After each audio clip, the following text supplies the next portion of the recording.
ঘরে থাকা মাত্র দুটো জিনিস দিয়ে এইরকম লোভনীয় একটা রেসিপি তৈরি হয়ে যেতে পারে। যেসব বাচ্চারা সবজি খেতে পছন্দ করে না তাদেরকে কিন্তু এইভাবে সবজি খাইয়ে দেওয়া যেতেই পারে। এর জন্য দুটো গাজর আর একটা আলু নিয়েছি। গাজর আর আলুটাকে আমি গ্রেট করে নিয়েছি। তার মধ্যে আমি 1 চামচ নুন দিয়ে দেব। নুনটা দিয়ে ভালো করে মাখাতে হবে।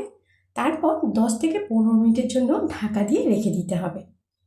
10-15 মিনিট পরে দেখবে গাজর আর আলু থেকে অনেক জল বেরিয়েছে। এই জলটাকে ফেলবো না, এই জলটা কিন্তু আমাদের রেসিপিতে কাজে লাগবে।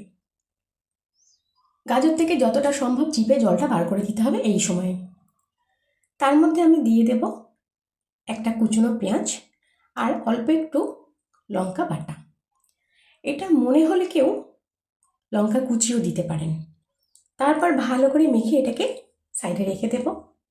এরপরে আমি 1 কাপ আটা নিয়েছি, তাতে সামান্য নুন আর 1 চামচ তেল দেব, দিয়ে ভালো করে মেখে আর আমাদের রেখে দেওয়া যে গাজরের জুস ওইটাকে দিয়ে আমি মাখবো।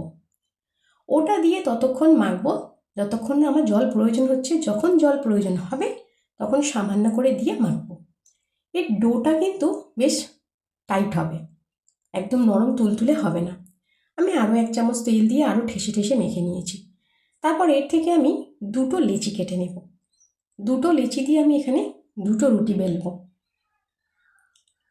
রুটিটা বেশ মোটাসোটা করেই হবে, একদম পাতলা না, একটু মোটাসোটাই রুটি হবে। বেলে নিয়ে তার উপরে আমি গাজরের যে মিশ্রণ যেটা আমি তৈরি করে রেখেছি সেটা দিয়ে দেবো। পুরো রুটিটাকে পুরো কভার করে দেবো চারিদিক থেকে, দিয়ে এবার এটাকে রোলের মতো করে ভাঁজ করতে হবে। ভাঁজটা করার সময় একটু চেপে চেপে ভাঁজ করতে হবে যাতে খুলে না যায়। আর একদম শেষে আঙুলের ডগায় একটু জল নিয়ে দিয়ে ভালো করে চেপে আটকে দেব। আর রোলের দুটো পাশ ভালো করে চেপে মুড়ে দিতে হবে যাতে ওখান থেকে গাজরের মিশ্রণটা বেরিয়ে না আসে, সেই জন্য চেপে ভালো করে মুড়ে দিতে হবে। তারপর গ্যাস ধরিয়ে আমি জল ফুটতে অলরেডি দিয়ে দিয়েছি। আর একটা ফুটো ফুটো যে আমাদের থালাগুলো হয় সেরকম নিয়েছি, তাতে অল্প একটু হাতে করে তেল লাগিয়ে দিয়েছি। দিয়ে আমি এই রোল দুটোকে ওর মধ্যে দিয়ে দিয়েছি।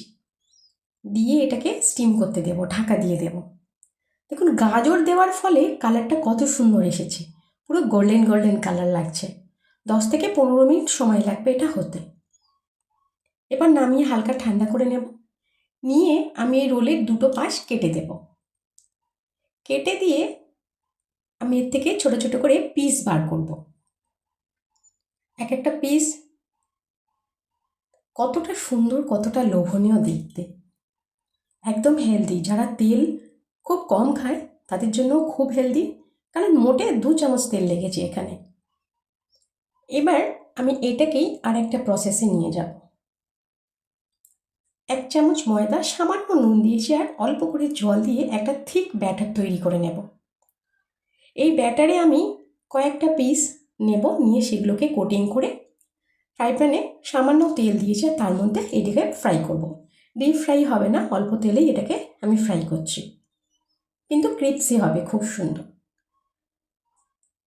একই জিনিস দিয়ে আমি 2 ধরনের রেসিপি বানিয়েছি, একটা একদম হেলদি আর একটা একটু ফ্রাই করা হয়েছে।